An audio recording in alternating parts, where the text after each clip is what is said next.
It's week 2.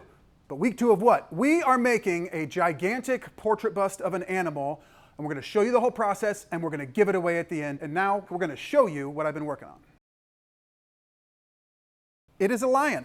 So we're making a sculpture of a lion as a Victorian era explorer. And I know it may look like this is pretty far along, but actually most of the work is still waiting to happen. And in fact, I was just talking with Hoodie about this. I got to bust my hump over the next few days to get this thing all finished up so that we can move to the next part of the process. So I'm at the phase now where I've made most of my big decisions in a good way, right? Things that I'm like, okay, I know like which parts of his face I think are real important and which of these folds I want to accentuate. And then, you know, the tilt of his head, obviously. And a minute ago, I was just kind of like, oh, that's kind of cool. I looked at him and I had kind of added a little bit of clay in his eyeballs enough that it looked like he was looking off to the right.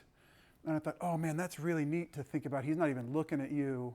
And so if I change the eyeballs around a little bit, he's like looking off over here, which I think is neat. And so then I'm just kind of gonna go with that. You know, I'm making lots of little decisions like that maybe I change, maybe I go with, maybe that's part of the final sculpture, maybe not.